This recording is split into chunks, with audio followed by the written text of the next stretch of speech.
everyone. Welcome to the Two Reel Cinema Club. My name's Andres Lorente. And I'm James Rosica, and every episode on the Two Reel Cinema Club, we watch two movies, a new movie and an old movie, and then we try to connect the dots. A little bit like, imagine you had a copy of Empire, and you had a toddler who was scribbling really, really hard on the front until he penetrated all the way through the first few pages and managed to draw a line in between the cover story and the oldie at the back. Ooh, that's very three-dimensional. Like if it were just on the one page, it'd be two-dimensional. I spent a lot of time this week trying to think up a good analogy for joining the dots. Yeah. Oh, brilliant start. I should have more excitement. Jimmy, brilliant start. Oh, yeah.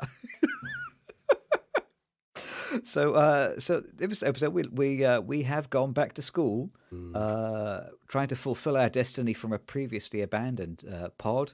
So we have watched My Old School, which fell off UK distribution last time round, and we didn't get to see it. So now it's streaming. So we watched My Old School, and we're going to compare it to 1969 UK school classic Kes. Yeah, and I finally found My Old School on Hulu here in the States. So yeah, the audience, probably those who've listened maybe knew that we were going to do this film, but it took a while. I think we started talking about this in August or September. It's been probably 3 months. Yeah, I think so, yeah. So finally, I don't think it ever really appeared in too many cinemas in the U.S., but it finally hit Hulu in the United States, so we were able to watch it. And then Kes, I finally found on Apple TV, which is not easy to use. It's not so easy to navigate, but got a great copy of it, and it looked great. Right, yeah.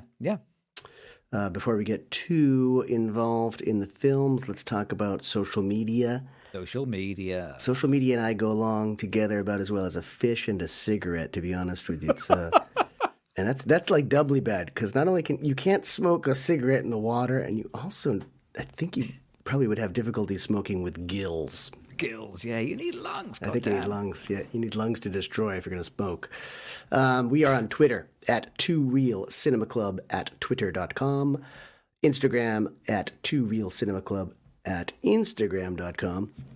You can read our blog, which is a lot of great writing from Jimmy and me misposting things occasionally at tworeelcinemaclub.com. Email us. I've been hearing from you, Israeli porn bots. I read your messages carefully.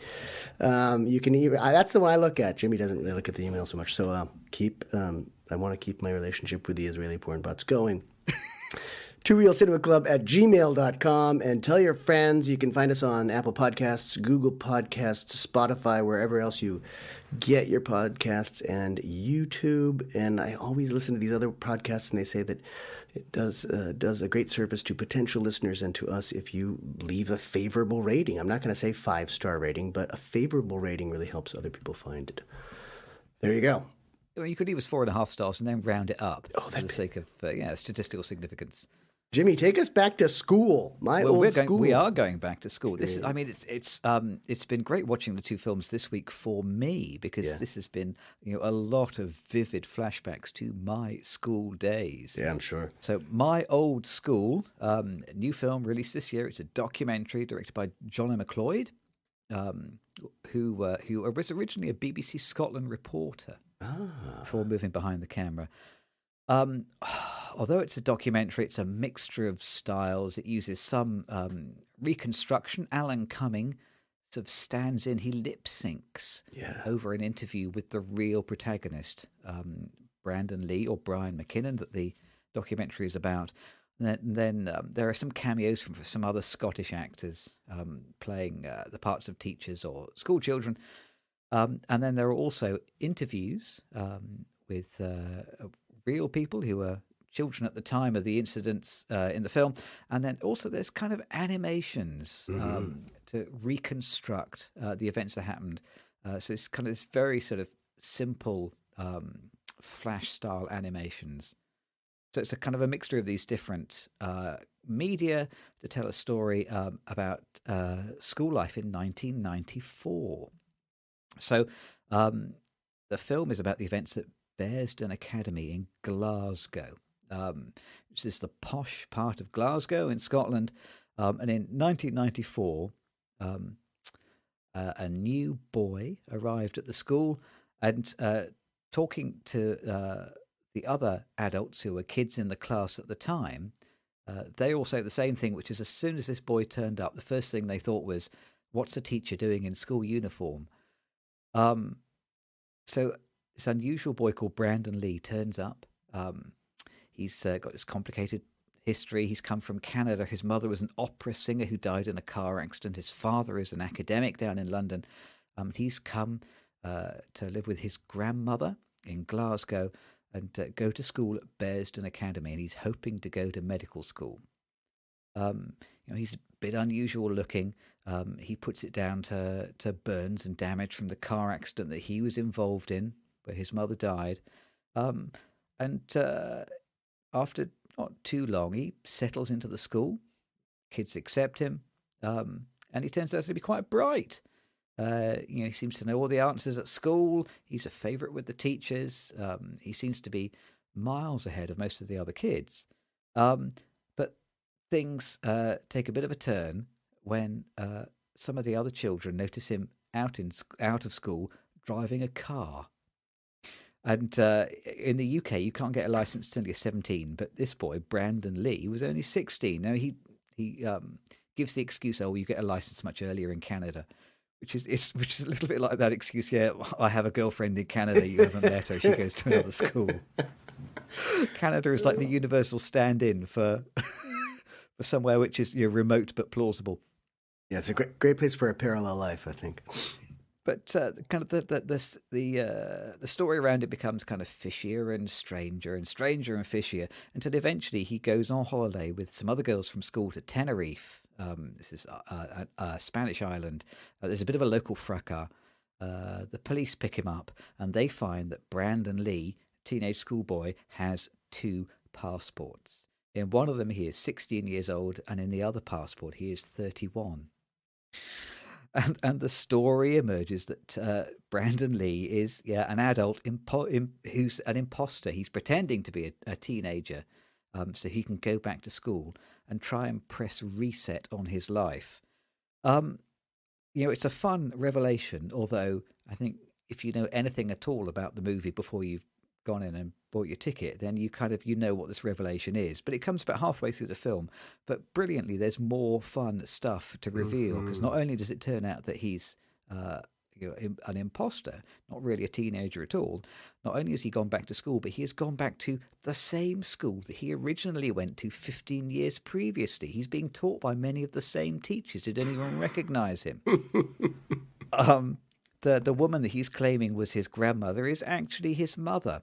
And not only does he plan to go to medical school, but he's already been to medical school and then got thrown out after the first year. The whole movie is based around an in-depth interview with Brandon Lee, or Brian McKinnon, as it turns out his real name is. But he doesn't appear in the film giving the interview. So he's frightened about letting people see his face now. So his whole interview is lip-synced by Alan Cumming. And for the most part, it's successful, and occasionally it looks a little bit flaky. Yeah. But a lot of the time, I was able to forget that Alan Cumming was lip-syncing, and it just really felt like the character talking straight to me. Yeah. And the further you go into the film, the more kind of deranged and delusional Brandon appears. I have mesmerism, he tells the camera. He claims that he took his name from Beverly Hills 90210. Claims that his mother was never in on it, but she must have been in on it. And best of all, he claims that he is still, even now, I'm guessing in his 50s, hoping to apply to some medical school somewhere in the in continental Europe, hoping to get back on the course and fulfill his destiny to become a doctor. Now, I thought this was very entertaining. I was slightly aware of this story.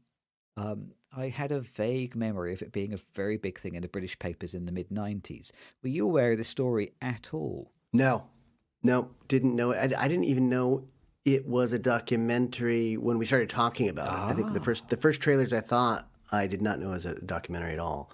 And that's for a variety of reasons, I think, because of the animation and Alan Cumming sort of playing the protagonist. So, and I don't recall hearing anything about it here before that. And you're right, it sort of stretches back to, he would have first been a student there in the 80s, I guess, mid-80s or something like that, and then went back in the mid-90s. I think it was even, he first went to school in 1975. Oh, God. When he first attended the school. Okay. Yeah, so it stretches out over a long period of time, and I never heard of it. So for me, it was a complete new experience, and I think that helped. And we've just spoiled it for our listeners, because if you do see it, and I think you still should see it, but you've obviously got a little bit too much information at the moment, thanks to us. Maybe we don't deserve that 4.5 rating that we were talking about before. Take it down to a 4.3. 4.45. But I watched this, and I found it tremendously entertaining. I think there are good and bad points, and things that it does well and things that it does poorly. It's not a long film, but I probably would have lost another 10 minutes. Yeah. I think it does very slightly slow down at about 1/3 of the way in. I think they tend to tease out the revelations when, if you've read anything about the film, the big revelation is something that you're already anticipating. Yeah.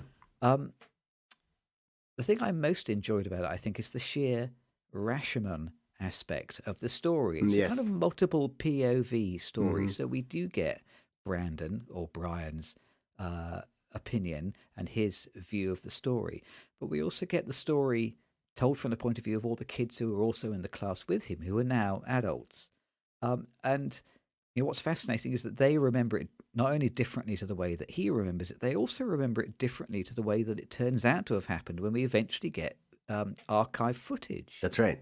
So he remembers going to Tenerife and being arrested by the police, but actually, that never really quite happened. And I think there were kids who were sort of aware that he was, pulling a fast one, but kind of letting him get away with it, almost like it was a sort of a doublethink thing. There's a big kind of pivotal point in the film where the young Brandon, the old Brian, is cast as the lead in South Pacific in a school production.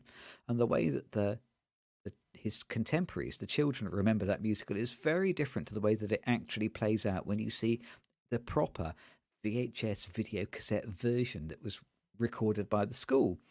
And if nothing else, I think this is a fascinating reflection of the way that memory is very slippery. The thing it made me think of was Lost Highway, the David Lynch film. Have you seen that? I haven't, no. So Bill Pullman plays the lead character in that film. And there's lots of quotable lines in the film, but the one that I'm really reminded of is they have a break-in at their house, and somebody keeps leaving spooky videotapes on their door, and the police come around to investigate, and they ask Bill Pullman, "Well, do you have a video camera?" And I think it's Rosanna Arquette, Patricia Arquette, one of the Arquette sisters, is his wife, and she says, "Oh no, we don't. He won't allow a video camera in the house." And the police say, "Well, why won't you have a video camera?" And Bill Pullman tells them, "I prefer to remember things in my own way, not necessarily the way they actually happen." Yeah. Now that absolutely is this film. That's kind of a reflection on what cinema does as a whole. Yeah. And it's certainly, an important part of the story here, and the pleasure that you get, I think, from revisiting these memories and finding that they're different. Yeah. Well, and memory itself is tenuous enough and debatable for many. But when you introduce falsehoods to that collective memory, it becomes kind of interesting. And that's exactly what happens here, is because he's sort of changing his past, of course, and he's still telling this story, isn't he? Even though he's in his 50s, but these certain falsehoods that people have to grab onto as well. So it really is a story about what to believe, and I think that's what makes it a good documentary, in the sense that you're never entirely sure what's going on, and even though you get the big reveal halfway through, there's all this other information to come. So I think it works, and I think you're right. It is sort of a meditation on memory. I was a bit disappointed by the quality of the animation in the film. I think if there's anything that lets it down, clearly it's been made on a budget. Yeah. They didn't have a great deal of money. The animation to me feels only one step up from using little cardboard cutouts and bits of paper wibbling around on a screen. I do take it into the context of the 90s. So it looks a little bit like earlier Simpsons or South Park. So I think it almost makes sense. That sort of rationalizes it. It's not great animation, but I think it would have been a much more expensive film if they'd really focused on the animation. And I think it's serviceable. It's certainly serviceable because it helps to tell the story. And I thought it was quite inventive to do it that way. because that piece of video that you mentioned of Brandon O'Brien performing in South Pacific, they make a note that that's the only sort of video and maybe even the only real photographic image or images of that time when he was pulling off this little trick. I did have some really strong flashbacks when there's a very sweet section of the film right at the end. We've been watching lots of interviews with sort of adults in their 40s or kind of late 30s, early 40s, something like that, who were the contemporaries of Brandon at the time. Yeah. And then at the very end of the movie, you get a whole bunch of little photographs of what they looked like when they were 16 or 17. And that gave me some really, really strong personal flashback vibes, actually, just with the clothes and the hair and the background. And, that was... that was kind of a very nostalgic moment for me, and very sweet actually to see these adults who were kind of snotty, scruffy kids who then turned out to be perfectly nice, interesting adults who've achieved things with their lives. Yeah, and it's interesting how their lives were changed a little bit by him. Some of them got turned on to music that they wouldn't have heard otherwise because he was older, so he had the cassettes that they needed to hear in order to sort of grow musically. He himself sort of changed because it sounded like he wasn't able to have friends when he was at Bearsden the first time, but then when he goes back as a 32-year-old, it's kind of creepy, but he had friends in a way that he didn't have before. He was sort of active in the school and the musical and other things in ways that he wasn't before. And there was this one interesting quote. I forget who said it, but someone said he thinks he's the lead part in his own film, which he ultimately is in this by getting this documentary made. So it's just, and there was also one of his best friends at that time, even though they were 16 years apart in age or something. He said that Brandon really changed his life. Like, he's the one who went on to become a pharmacist. And he said, it was really weird what he did and somehow immoral, I guess. But, if Brandon hadn't been in my life, I might not have passed classes. I might not have become who I am. So that was a really interesting take. There's only really one character who I think had that opinion, but a lot of them seemed to be friendly with him and they kind of liked him. And now he's one of these characters by the end of the documentary. Maybe we'll talk about this a bit more, but he's still in the town. He's still in that part of Glasgow. Yeah. At the library, filling out his applications for medical school. You get the sense that there's a mental illness story here too, that they don't, label him as being mentally ill or anything like that. I think that the treatment of him is really fair. But he's one of these characters who's still in their life, and I think you get a lot of empathy for him, even though he's done this really weird thing. You feel like, okay, we know why he does it. That's what the last half of the film is sort of, exploring why he wanted to make his dead father, should be proud that he eventually got to medical school, and his mother was really, working almost to an unethical level to help him make that dream come true. So you end up with quite a bit of empathy for the character, and I think that. And you see that, he did some good. Yeah, absolutely. Did a great job in South Pacific singing. He stood out in that part, but he ended up as a 32-year-old kissing a 16-year-old girl as part of the musical, right? And everyone's kind of looking at that video like, yuck. And then even she had remembered the kiss as being just a peck, a really quick thing, but it wasn't. Yeah, it wasn't. And that's this really major philosophical question right in the film. That everyone pauses at for sure, and they'd all remembered it differently. And according to Brandon, and you get this, I think, from the Alan Cumming character lip syncing, he refused to kiss at all in the rehearsals, and I think they all confirmed that. No one ever remembers any kisses in rehearsals, but I guess they had one performance, and that's when they kissed, and it was more than a peck. It kind of examines this sort of interesting phenomenon, which you've kind of observed before, which is that people can peak at different times in their lives.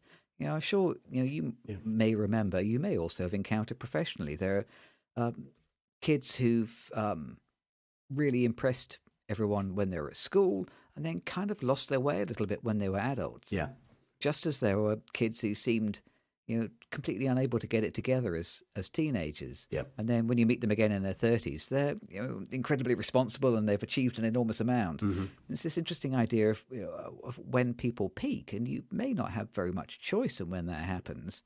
That's right. It does feel like in both iterations of his teenage life, Brandon, achieved really highly in school. Yeah. Both times. It's like, he pressed reset and kind of went back to the same school and did, just as well. And more or less managed to make it into medical school twice. Yeah. And there was something about taking this step into adulthood and independence that he wasn't quite able to make. Yeah. So it's almost like he's like trapped in a time warp, isn't it? I presume his intention was to go back and try and right the wrongs and not make the same mistakes the second time around. But in fact, he goes back and he does exactly the same thing second time around. Yeah. Or at least, his intention of launching his career and getting into medical school, all that works out the same way. The thing that changes is the friends that he made along the way, isn't it? It's that kind of storytelling cliche, but that's, actually kind of the thing that you take away from the film about, what was important from those years, about, what a real achievement is. I was scratching my head trying to think, how would I express the theme of the movie to somebody? And it does feel very much like the theme is you can't go home again. And also this notion that memory is slippery. Yeah. Yes, yeah. I think is what they're exploring. But beyond that, there is also this notion that ambition may destroy you if it is unchecked. His ambition, in a way, has kind of consumed his entire life. His his desire to be a doctor, and buddy, I'll tell you now, it's overrated. But his kind of tremendous desire to go to medical school and graduate and become a doctor has kind of destroyed his life entirely.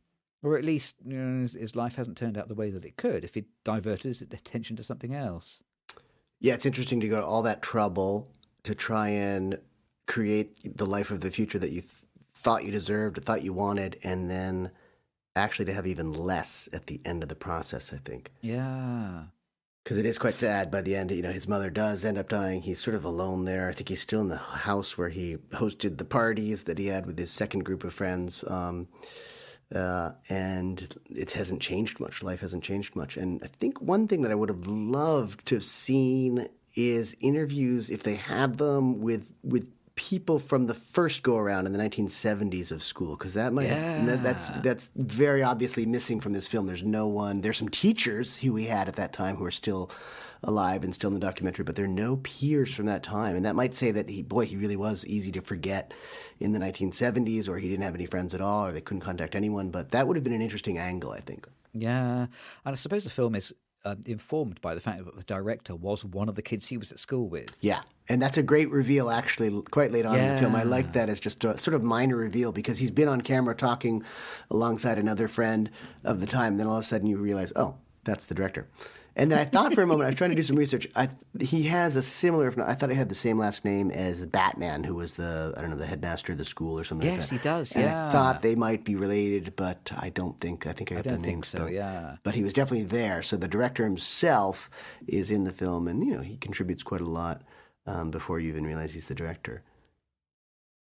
There's a lot of pathos in this film, and it tells us a sophisticated story with a lot of different strands. I think I was very impressed by it. I liked it a lot.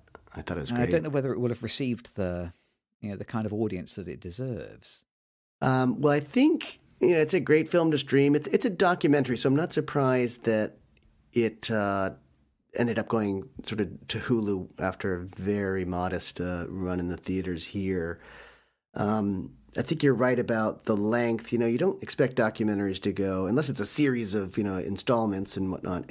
You don't expect them to go more than an hour and a half or something like that. So it's pretty tight at an hour and a half. It's still really watchable at 1 hour and 41 minutes or whatever it is, but it could be a little shorter. But it's a great example of some of these most recent documentaries that might use animation. We saw Flea. Do you remember that? I think it was last spring we watched that together, where it really uses animation. And that's actually, there's no lip syncing necessary there, because it's actually the filmmakers are filming people and then turning them into an animation directly. This is a little different style. And I, as I said before, I think this style does work well. It takes what could have been a really probably a poorly told story and really sterile environment. It does spice it up with the animation. I thought was great. Alan Cumming, it does work, the lip syncing. I noticed that you very rarely get a sort of a direct address to the camera more than about 3 or 4 seconds. They'll cut to these side angles of his speaking just to sync up the lips with the audio. but it does work pretty well. I think actually this is not like a best actor performance or anything like that, but it's quite an achievement to be able to, I don't know, lip sync. It's probably like 25 minutes of his dialogue over the course of the film, and saying it directly to camera. And I think he's also sort of voiceovering sometimes, and then his voice gets animated, if you will, as well. So it's the film's working on a bunch of different levels, and it's just not a dry documentary. It is a great story, and it's presented as just on that line of fiction, in part because he's told falsehoods, because he's lived this fake life. It is somewhat fiction, so it comes across as a really interesting documentary, in my opinion. And it's all the sweeter because, in a way, the stakes are high and low at the same time, aren't they? Mm-hmm. I mean, there's some question about whether Brian / Brandon has even broken the law. Yeah. It's like, I think it's a little bit slippery, this notion of whether, well, actually, is it illegal or is it just rather in poor taste? And there is an element of fraud, but is that actually, specifically a punishable offence? Yep. And you do come away, with kind of sympathy, and it's almost a little bit of a sort of a shrug and a smile and a nod and a kind of, isn't that strange? Yeah. Rather than it being a damning outrage that goes to the very heights of the Department of Education. Yeah, I think it's as if he only harms himself. He doesn't defraud anyone else. It's just that he does this stupid thing and eventually gets caught, and that's it. No harm, no foul, we sometimes say. Speaking of which, yeah. Much though I loved this film, Uh-oh. I am still going to put in a call to the Cliche Squad. Cliche Squad. Wow. So disappointing, I know.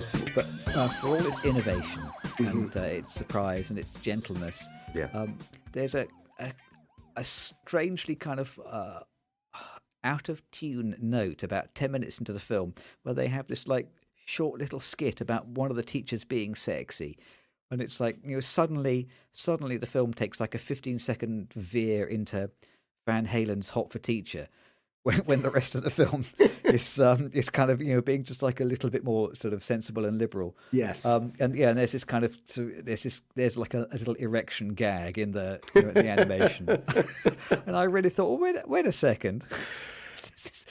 That doesn't match up to the rest of the film. Why is that included? I'm having a little deja vu, because didn't we have Hot for Teacher within the last 2 or 3 podcasts?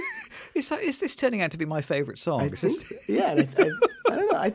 I'm gonna make a second call to the Cliche Squad because yeah. And I do that because I think the Cliche Squad does great work. I want to thank them for their service. And I don't know that's a small cliche, I think. So we all had the Hot for Teacher thing. So I think it's actually very honest, I believe. So I think the Cliche Squad's done great work. I don't want to trouble them much with this film because I thought it was surprisingly free of cliche. And maybe real life is less cliched than films make it. I think that might be part of the issue here. But I'm trying to think what film it was, but this came up because you gave it a different name. You didn't call it Hot for Teacher last time. We'll have to go back into the records here. Yeah, rewind. Yeah. We'll rewind somehow. But this is the second time it's come up, so I mean that's good proof for you that there is indeed an underlying cliche in this film and in other films. Might as well jump then, yeah. Nice. There's another musical thing that really freaked me out a little bit. The closing credits, which you said are great because they show images of sort of live action images of the current day adults who were also shown as teenagers when they were back at school together. It's all done to a song by Steely Dan called My Old School. Yeah. And it's sung by Lulu, who I think plays Mrs. Holmes, is that it? Miss Yeah, Holmes? something like that. Yeah, she plays like the elderly teacher. It's not she gets big billing, but it's not really a large role or anything like that. But her voice is so strange. It sounds like a 12-year-old boy yelling. It's just, and Lulu's probably what, 70 by now? Yeah, she must 70s? be. Yeah. So it's a very, very rockin' version of the song, but she's it's kind of like a teen AC/DC singer or something like that because it's really, Her voice is not in great shape, but it did not sound like the Lulu of To Sir with Love, for example. That's how I remember her. Now, I was going to ask you whether you were even aware of Lulu, but yes, okay, she will have come up with To Sir with Love. Yeah, and sings beautifully in that film. And again, it's kind of it goes against expectations. It's nice to hear her singing, but when I saw that it was Lulu, I thought, wow. Is it the same Lulu? A great touch. I mean, obviously, he's a filmmaker who knows the To Sir to Love and knows how to nod the cap to the earlier films. But it does not sound like Lulu. So if you're expecting Lulu on those end credits, you're gonna get Lulu, but it's a different Lulu for sure. Right, we should have our lunchtime break now. I think we'll have a run around the playground, down to the cafeteria, and then let's come back and we'll return for afternoon lessons and we'll talk about kids. I hope you join us.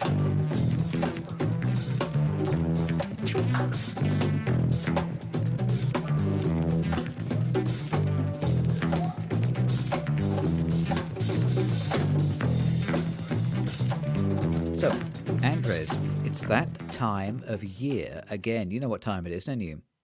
Time for the World Cup. No, it's not. It's not even time for the World Cup. It's the wrong time of year. I don't know. It's the other time of year. It's that time of year when you're gathered around the Christmas dinner table. Yeah, and you realise that something is missing, something important, something fundamental, something that is as old as Christmas, probably older, something that's been a part of Christmas since the days of Stonehenge and King Henry VIII, when Charles Dickens and Shakespeare and Bing Crosby would gather around Nat King Cole's piano to sing Gregorian carols. Can you tell me what's missing? Do you know what's missing? Stone soup, I think. That's what they're saying. What's missing now is that you're not wearing a Christmas jumper. Oh. No one wants to be naked at the dinner table like that. Oh, Christmas jumper. So this year, the Two Real Cinema Club has your back and your front and both sleeves with our new seasonal favourite, the Two Real Cinema Club Christmas Jumper Collection. We have got bright, fun, durable jumpers made from the highest quality man-made fabrics, featuring Christmassy designs from all your favourite Christmas-themed movies. You can choose from Alan Rickman falling out of the Nakatomi building at the end of Die Hard. Oh, good.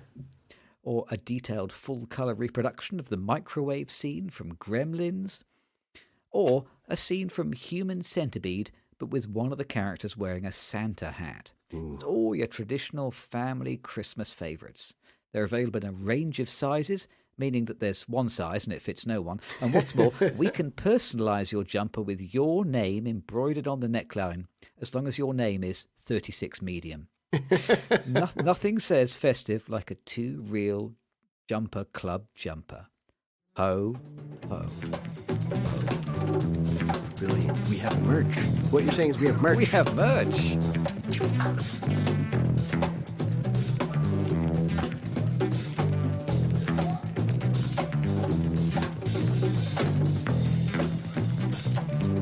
And we are back.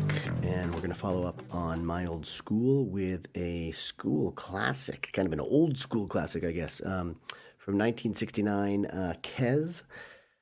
Written and directed by Ken Loach, based on a book called A Kestrel for a Knave by Barry Hines. And that book is like standard reading in British schools. Oh, it is. You've seen it, but no. So this is a book that like most British school children will probably have read. So I was going to ask you if you'd read it, but clearly everyone has. Oh. I think everyone has but me, actually. I'm not sure. We definitely have a copy in the house, and my brother definitely read it. I don't think I ever did, though. Oh, it's time. It's time. So I blooming should. You're right. I'm normally good with the homework, aren't I, on these? I should have read the book. You're right. Things have changed quickly in your life. My God. I was a promising student once, and now I've messed it up. In podcasting, a month ago, you read both Full Metal Jacket and All Quiet on the Western Front, I believe. So, wow. Times have changed, but not so much in school, perhaps. I don't know. This is a great little examination of late 60s, I guess, English schooling. Barry Hines wrote this book, and I guess he had some part in adapting it, but Tony Garnett gets an adaptation credit on as well. And Ken Loach obviously worked on the script, too. And it's one of these films where you wonder, to a certain extent, how much of the script was improvised as well, and how much, knowing the way that Ken Loach shoots his films, how much was sort of generated from the actors themselves. Takes place in small town northern England, mining country, and a school full of totally working class kids. We see an image at the very beginning of two people, brothers, we will learn, sharing a twin bed. And I thought that set up the atmosphere so well. You just knew that you were in a poor family. It's a tiny bed. One of the brothers, Judd, is probably well into his 20s or something like that. We're going to follow Billy Moore, who's probably early teens, 13 or 14, maybe even as young as 12, something like that. I think he's 15. Do you think it's 15? I think he's a scrawny, undernourished 15-year-old. Okay, that's probably the case. He has a paper route before school, and early in the film he has to walk it because I think his brother took his bike to work. And when he gets to the shop where he picks up his newspapers, there's this question of his past stealing. Billy seems to have gotten into trouble in the past, and he says, "Oh, I don't do that anymore," as he's stealing a chocolate from the shop, and then proceeds to just appropriate milk and various foods while he's on his paper route. He just keeps stealing. But you get a sense of this is an impoverished person just being resourceful. That's what we would say these days, I think. It's not so much stealing as much as it's just doing what you have to do to survive. This is social realism for sure. And I think this is a boy looking for escape, and he sees escape when he spots a kestrel in the sky, and he feels like he can capture it, and he wants to learn how to train it. But when he goes to a library to get a card so that he can borrow books, he is denied a card. He needs to jump through all these hoops in order to get one. He needs to have a parent sign for it or someone vouch for it or whatnot. There are all these rules about getting a card, and you get to sense the biases against being poor. He's almost driven directly to steal as a result. He more or less goes from the library to a bookstore and very coolly and shrewdly proceeds to steal a book on kestrels and raising them, and then goes home and just devours it. You get a sense of his intelligence because he just wants to read this book. His mother and brother are shouting at each other about what they're doing out for Saturday night entertainment or whatever it is. And he's just focused on his book, and that's all he wants to do.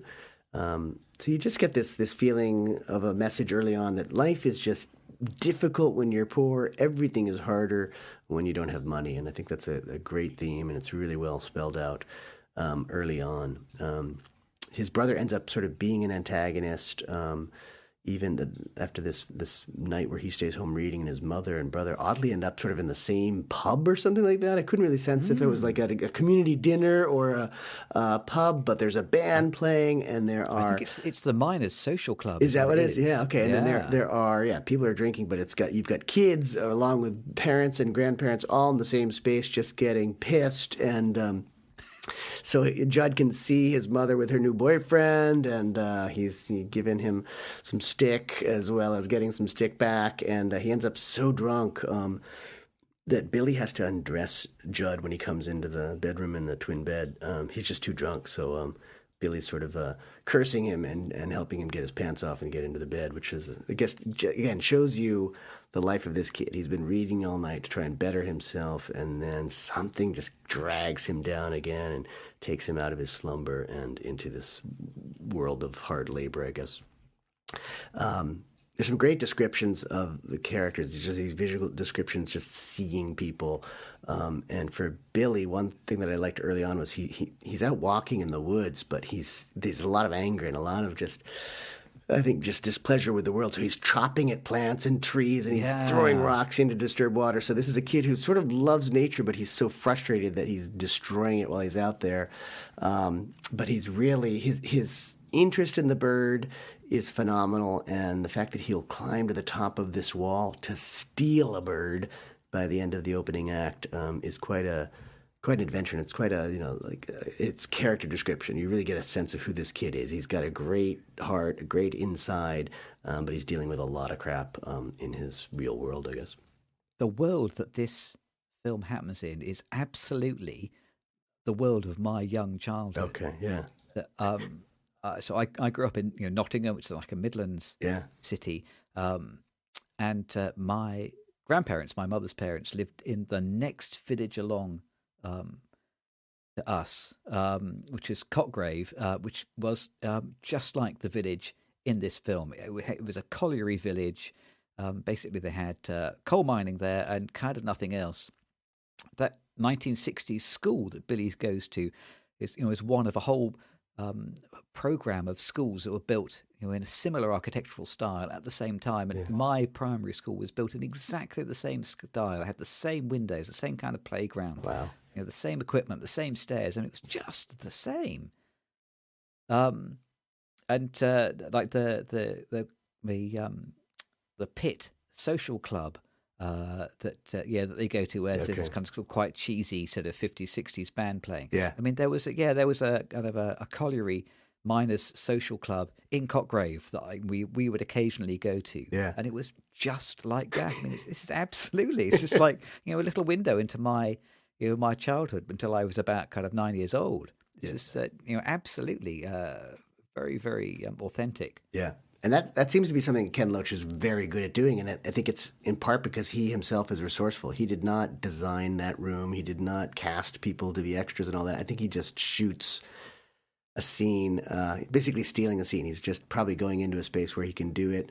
He's got his actors and whatnot. But things are like, you never get an establishment shot of that room, I don't think. So you're really getting close takes on everything. So I feel like he's stealing that whole scene. He probably went to that night of entertainment, that social club night, and he just kind of comes away with pieces of a film that he really needs. So I think that's also really resourceful too. And I'll talk probably quite a bit about the poverty of Billy in this, but I also think that there's sort of an impoverished layer of Loach's filmmaking quite intentionally. He's not going to make a big budget film. He doesn't want to. He wants to do something that's real. And as a result, this comes across as a really real film. Yeah, it's almost like a documentary. Yeah, it is. I'm going to come super close to calling the Cliche Squad, but I'm not going to. I'm showing great reservation here. And I'll do it in two different ways. First of all, there's some archetypes of characters that are really big and very obvious, but I think you, as someone who grew up there, probably know about like the teachers, kind of harsh, incompetent or neglectful parents. Those guys are in there as they feel archetypish, but at the same time, you're my expert here. These are the real characters. These are real people of England in the late 60s. The guy who is the head teacher is Mr. Grice. Yeah. He was like incredibly strict. And again, I had that teacher. Yeah. I mean, absolutely. And the actor who plays him, I think, was the actual head teacher at the actual school. The guy was not acting. Yes, exactly. I think he was caricaturing what he felt like a head teacher should be like. But absolutely, that is a completely believable, authentic reproduction of that kind of teaching style. And this notion that the way that you get boys to behave is just by telling them that they're useless and they'll amount to nothing again and again and again until they believe it. That's how you control these kind of unruly teenagers. That was absolutely the style at the time. That is why I will not call the Cliche Squad at this time, because it feels very real. But I mean, doesn't he punish someone for coughing in an assembly? He gets another teacher to go pull the kid right out of the room and take him away. So it feels very real. The next thing I'll go to is montage. Montage, we joke about it a lot, but when it's done properly, it's just very, very good filmmaking. And I think what happens next is that he starts to train this bird. And you see the growth of Cass and the growth of Billy kind of quickly, where he's learning how to feed him, how to hold him, how to get him to fly on increasingly longer leads, I guess.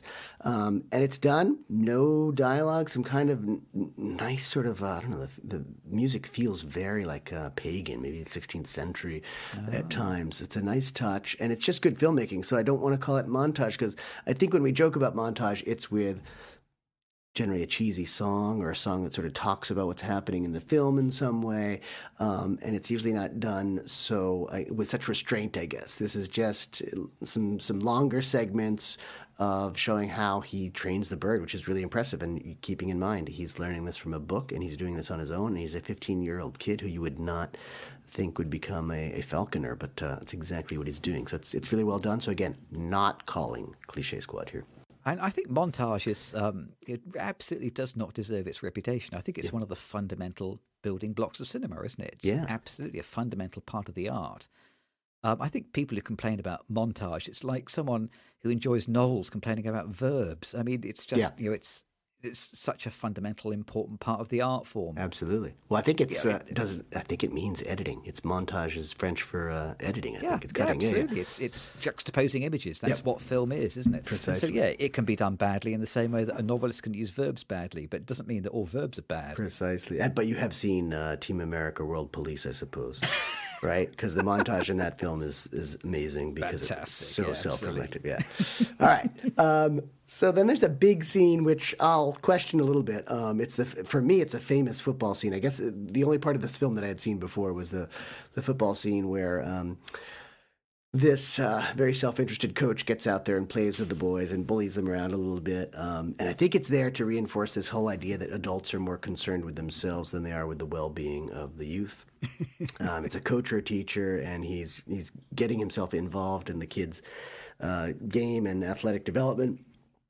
Billy's like the last to be chosen for a team. The coach eventually picks him.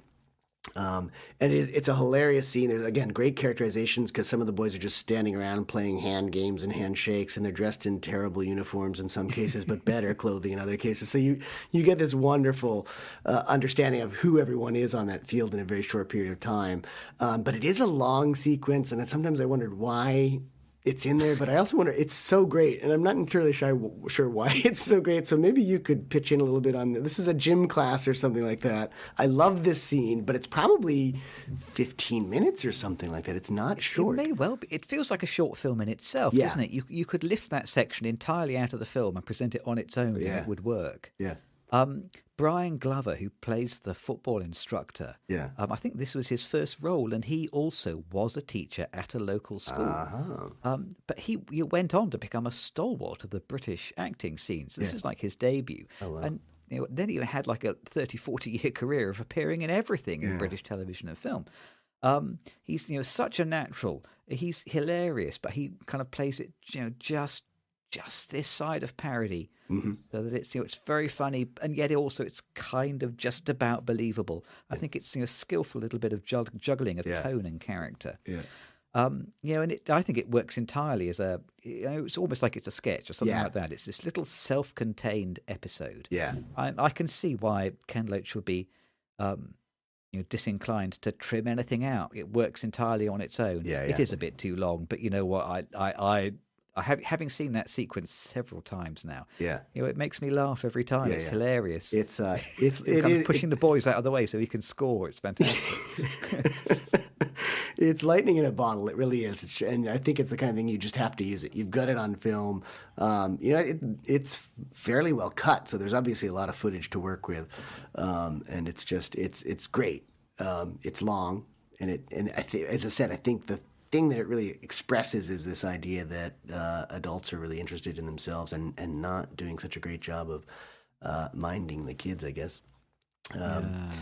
And ultimately what comes out of it is Billy's forced to take a cold shower after this. He doesn't have a towel. He didn't have a proper uniform to play soccer, and it looked like it was a physical education period or something like that. So he's sort of left in the showers, and the coach even turns off the hot water, so it's a cold shower. You get this idea that he's about to get sick. And even in that situation, he does find a way to escape. It kind of cuts a little bit quickly because he's climbing out this very high window to get out of the shower room.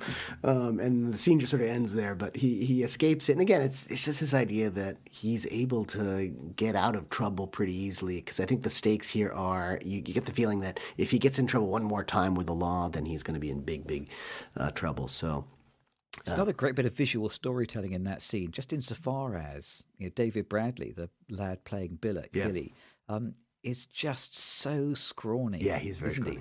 You can kind of see how poorly he has been looked after from how little meat there is on him.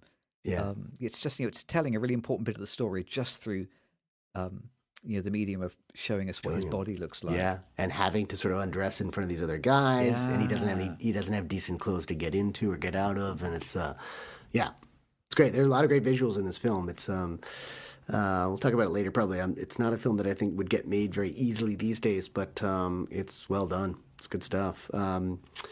We cut sort of to Billy. He's in this big assembly scene where I told someone was pulled out for just coughing. So you get the idea of how strict his environment is, how captured he is, and it's funny because he captures the kestrel in order to sort of free it. I think that's kind of the idea here. So there's this theme of him just being trapped in society or in school and not having a whole lot of freedom.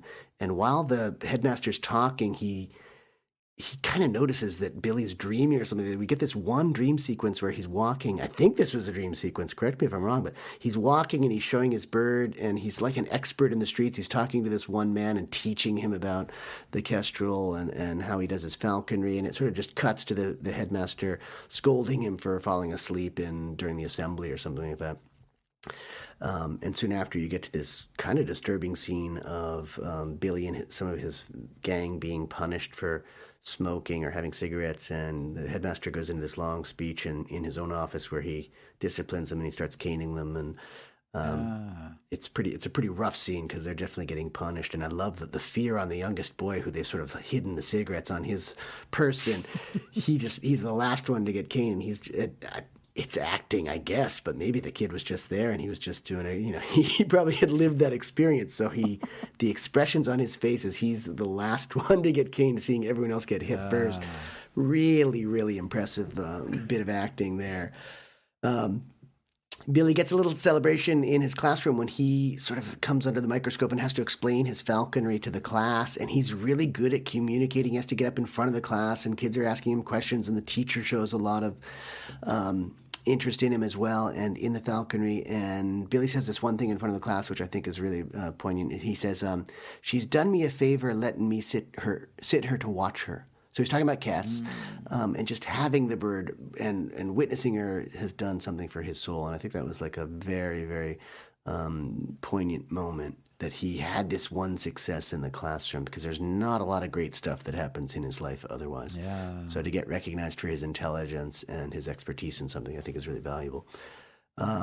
Ends up getting in a fight in a coal pile outside. I don't know did you have coal piles outside of your school? Yeah, I don't think we went that far. It's just like, it's strange. I don't know whether it's like that. I don't know whether that is what's going to fuel the heaters, the boiler for the school. I'm guessing, but it does seem a bit crazy to keep it as just this massive pile of coal outside the building. And so I don't remember that when I was a boy, but I wouldn't put it past the local authority. Yeah, his buddies, who I thought were his buddies, McDowell is this one character who's teasing me in particular, and this is one of the guys he'd just been punished with before. There's sort of this rumor going around that Judd isn't his brother, and Billy gets into a fight, I guess, on family honor. And he and McDowell come to blows, and they're fighting in this coal pile, and they're getting really, really dirty. And a little later on, it seems like McDowell was one of these guys who he'd fallen in with earlier, and they were buddies, and that's when he was getting in trouble. So I think you get this idea that Billy's trying to change, even though he still has to steal the odd candy bar or bottle of milk or something. He's trying to change and not hang out with those guys. And I think that sort of represents an end to his relationship with that group of friends. And I think that sort of takes us to the end of like the second act of the film. And again, I'll come back briefly to that, this symbolism of trapping and imprisoning this hawk, because he has sort of been trapped and, like the hawk, kind of semi-orphaned. There's no father figure. He's disappeared. When he's trying to get that library card, the librarian asks, "What about your father? Can he come in?" He said, "No, he's gone." It's kind of, again, we're getting great information on something as trivial as getting a library card. You realize he's got no father figure in his life. And also some other great little thematic things that are just natural. Killing smaller birds for food to feed a bigger one. And what really occurred to me is that this film is about the food chain, and I'm talking about the human food chain when I say that. And again, Loach is just doing it brilliantly. So Billy needs... he's supposed to place a bet. He goes back home. He's supposed to place a bet on some horses for Judd. Took me a while to figure this out because it does play out very naturally.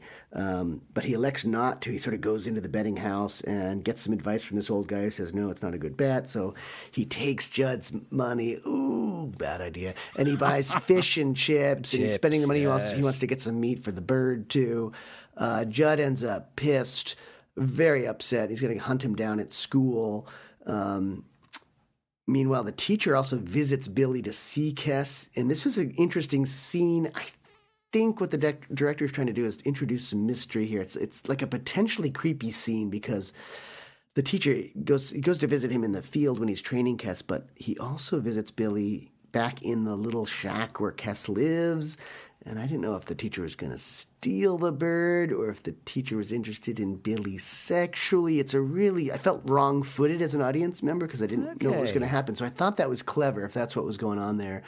Or it's just this wonderful moment where a teacher, an adult, is showing interest in Billy as a kid and in his hobbies.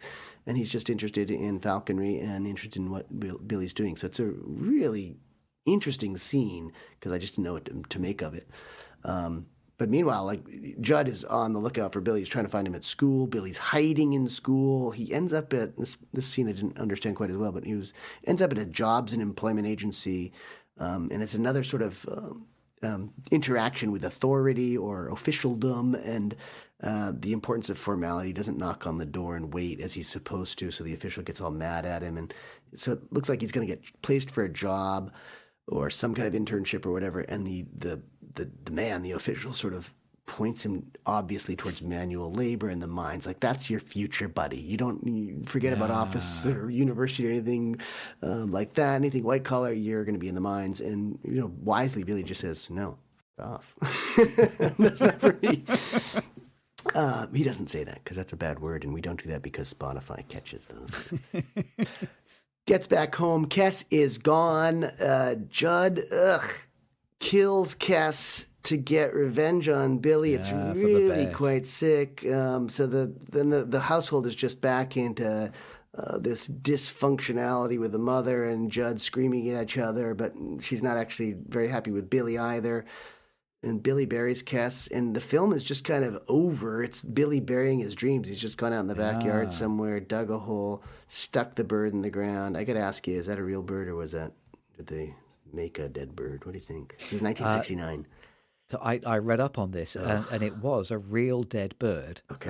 Apparently, Ken Loach told David Bradley, the actor, that they would have to kill the bird at the end for that scene. Yeah. So his tears in the scene are real. He really believes that they've killed the bird. Yeah. And it's only after they filmed the scene that Ken Loach told him, actually, no, that was another bird which died of old age. Oh, good. Your bird is still fine. Oh, God, thank you. But yeah, it is a real bird that he buries. I got, oh my God, that is heartbreaking, though, isn't it? I did a little calculation about the bet that he misses out on. Yeah, because I think it's £16. Yep, yeah, is the amount that Judd was expecting to make. And in modern money, that is £187 UK now. Okay, so that's like $220 or something like that. Yeah, and it's interesting that that is the price of killing a bird then. Yeah. He's in a position where that £200 today will make an enormous difference for a coal miner, for sure. And there's really only one scene of Judd sort of going into the coal mine, but it's a pretty grim scene. It looks like a very grim lifestyle. And what is it, £6 that he was going to bet? That's what I thought I heard, and it would have been 16. Yeah, quite possibly. It might have been £1. Okay. He was hoping to get 16 back, something like that. Yeah. The work down the mines was notoriously very, very well paid. So it was extremely unpleasant, unskilled, horrible work, but very well paid for someone without qualifications. Sure. This was a surefire route to a good income. Yeah. They used to be, when I grew up in Nottingham, they used to be like a standard joke. Which was, I don't know whether this would translate these days or not, which was the front of the Nottingham Evening Post, the local newspaper would have this headline. The joke was, well, have you seen the headline on the Nottingham Evening Post? It's "Miner Marries Commoner," is the joke. Back in the late 70s or whatever, that was a mildly amusing joke. Interesting your take on the good teacher. It's Mr. Farthing, who comes and sits with him and looks at the bird. It never occurred to me that he may have any kind of unsavory interest in Billy. It always struck me that he was like the good teacher. Yeah. He was actually, noticing the kids and, doing his job and going above and beyond. He is played by Colin Welland, who went on to write Chariots of Fire. That's it, yeah. Who's another one of those actors who wasn't particularly well known at the time that Kes went out, and then was like a stalwart of UK television and movies, and did lots and lots of work. well-known Had a big career, yeah. British actors. A lot of these people getting their kind of early gigs or their start in this movie. Yeah. Well, and with good reason. I mean, they got noticed because it's a great film. It is a great film, and it's still a great film. One question I have to ask you, did you have to watch this film with subtitles? Yes, absolutely. Oh, my God. I tried the first few minutes without. Right, and well done.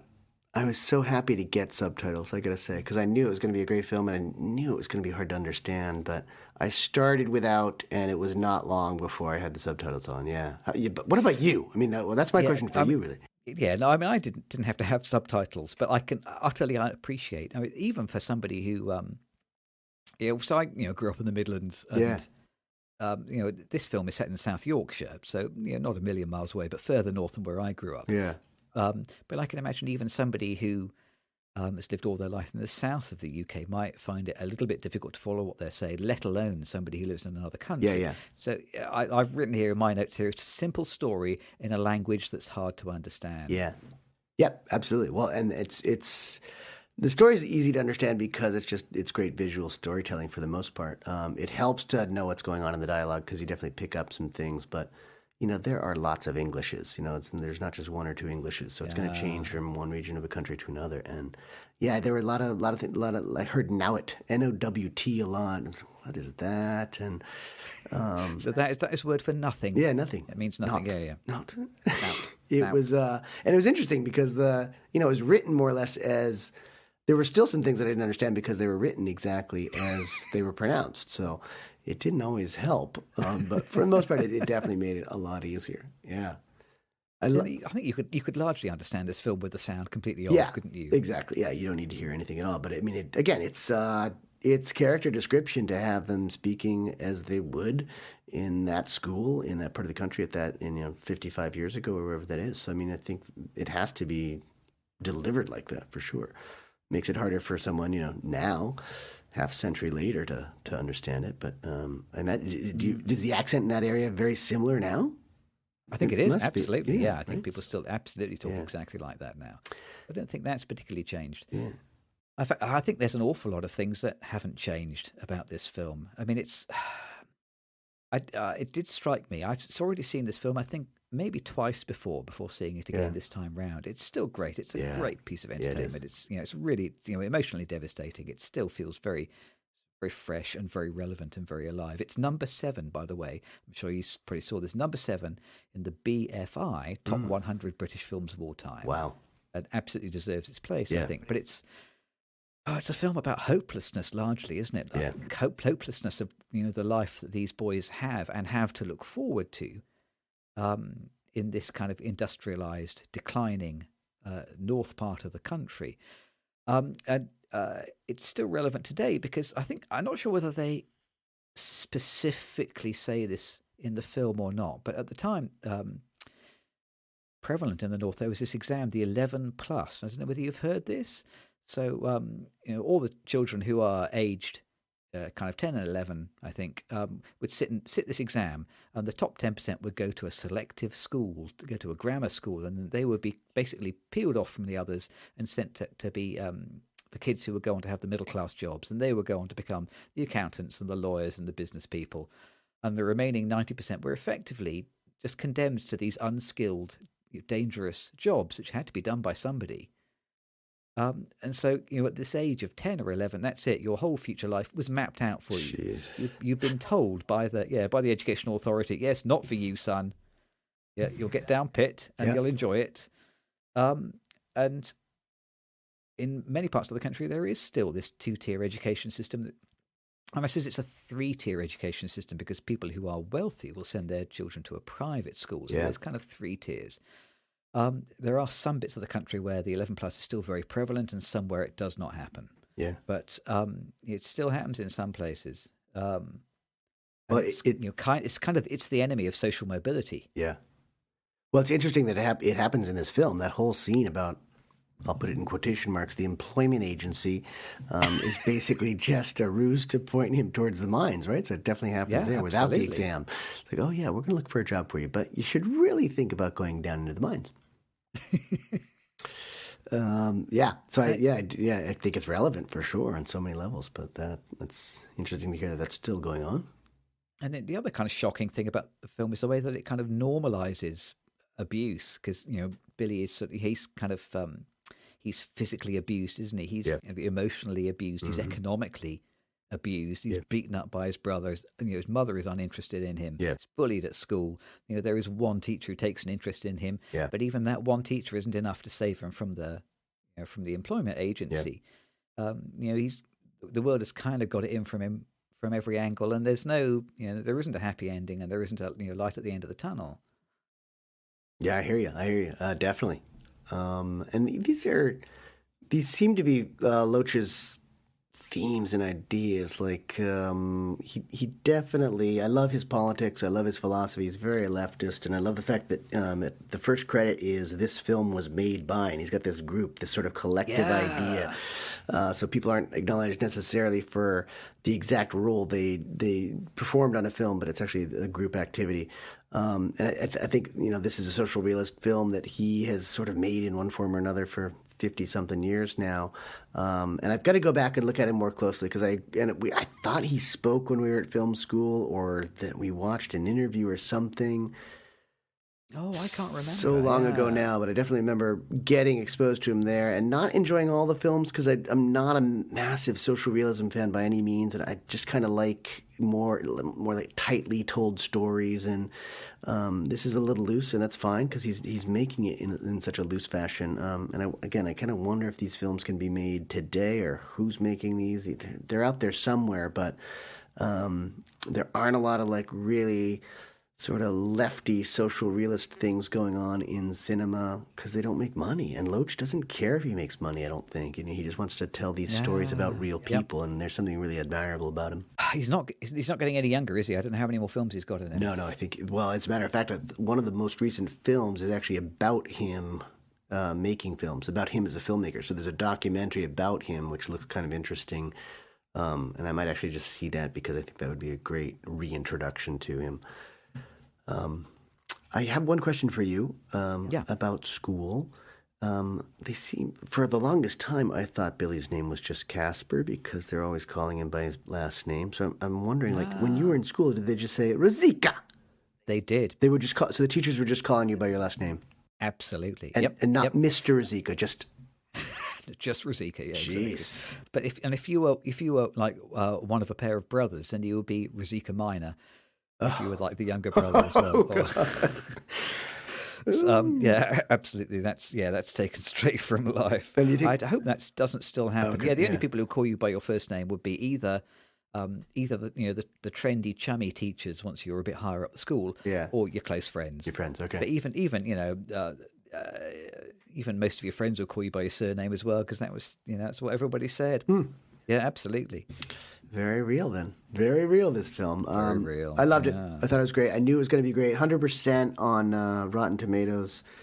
No surprise. It's a classic. I had seen the soccer scene at least once or twice, and I don't know, I had sort of either forgotten the rest of the film or ignored it. I would like two massive. Are we allowed to say thumbs up, or is that trademarked or something? There's just a. Someone else says that, don't they? Someone else says that. Someone else says that. I don't know. Two positive feelings for this film. Yeah, two reels. two reels of positivity. Two reels going the same way. Yes. I bring the two films together. They have got a lot in common, haven't they? These two. For sure. Now you get a similar, even though they are about eras which are 30 years apart and they've been made 50 years apart, you get a pretty similar picture of the UK schooling system from both of these films, I think. Definitely. Don't you? That it's kind of largely underfunded, that kids succeed kind of despite the education system rather than because of it. Yeah. And and they both have these themes of kind of crushed ambitions, don't they, in different ways. Whether in the first film Brandon's ambitions are crushed by the school system or by himself is another question. But certainly Billy in Kes is crushed by those around him. He's doing his very best to spread his wings and having them clipped at every point.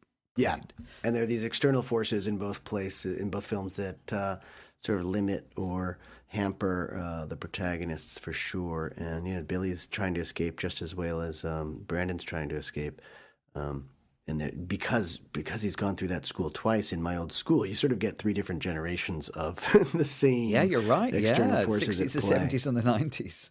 Yeah, so you get the 60s, the 80s, and 90s. Yeah, and I think that's there's lots of freedom, like getting out of the bureaucracy of it, because Brandon is held back by this rule that you can't go to med school after you're 30 or something like that, right? Yeah, which I think is not true. Yeah, but they both sort of feel these sort of institutional forces against them as well as economic forces. Good films, both good films. Yeah. Boy, I'm going to give plus ça change, as we say. Yes. Yeah. What changes? Good. Well, yeah, both great films. We just have enough time to talk about what else has been playing at this theatre.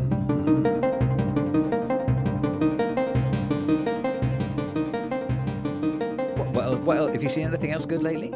Well, I have. I wouldn't call it a film exactly, but World Cup fever still just has me by the noggin or something like that, by the ball. No.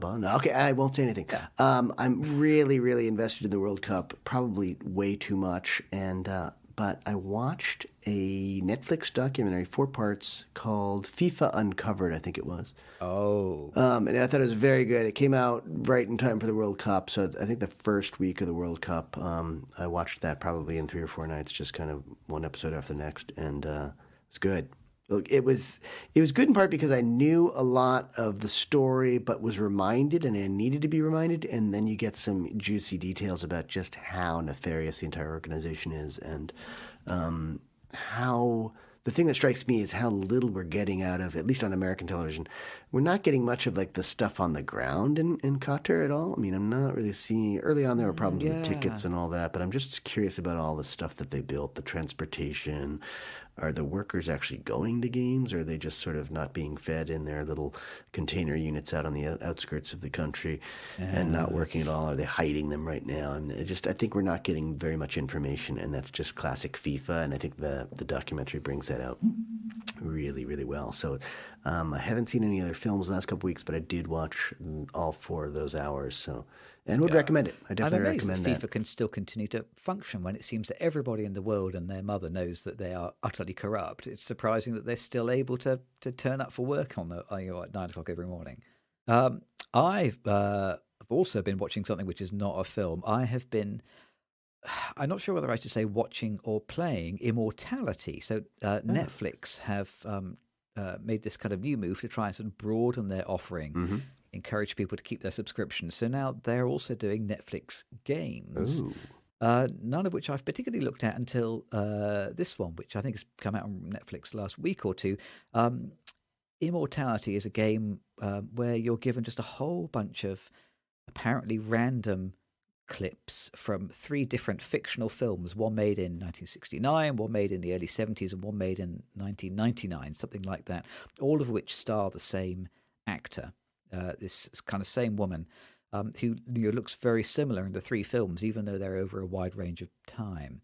And it's not entirely clear what you're supposed to do with the clips. You just kind of flick your way through them and gradually try and put together, in part, what the plots of the 3 films were, but also in part uncovering another mystery about what really happened to this woman. How come she always looks the same in all of her films, even though they're 30 years apart? There's some kind of supernatural element going on there. To start with, I was a little bit skeptical because these 3 sort of snippeted films are none of them is very good. They're kind of not fantastically well acted, and they're a little bit hokey and a little bit cheesy. And I was thinking, what I'm doing is I'm watching 3 not very good films that have been cut up into tiny pieces. Yeah. But now that I've been looking at it for over an hour or so, I've started to spot little patterns, and it's kind of drilling its way into my head. So actually finding it quite interesting. So it's something that you have to download on your phone. You can't play it on the telly. Oh. You have to have a mega download on your phone, and then it presents you with like clips that you have to flick your way backwards and forwards through. So interesting experiment. Maybe after I've finished it, I'll tell you whether it was worth it. Yeah. It sounds like a bit of recycling, really. They're taking old material and trying to. Yes, I think here it's like the old material has been made anew for the. So it's like they pretend old films. Yeah, exactly. They have shot newly, but it's Yeah, interesting experiment anyway. So we'll see what comes. And I wonder if it was because someone was just making crappy films, and they decided, we paid money for these crappy films. We have to repurpose them somehow. Cut our losses. If we chop them into little pieces, nobody will notice how bad they are. Keep us updated, because it sounds like it could be a new low for Netflix, but the verdict is still out, I guess. Yes. Netflix, who are the champion of lows, have been lately. Right, well, that has been the Two Real Cinema Club. Yeah. It's going to be a Christmas special next time. Yes, I'm looking forward to it. Join us for Christmas. But until then, thank you for joining us. Leave a review if you can. Yeah. We'll see you next time. Enjoy your TRCC jumpers, everyone.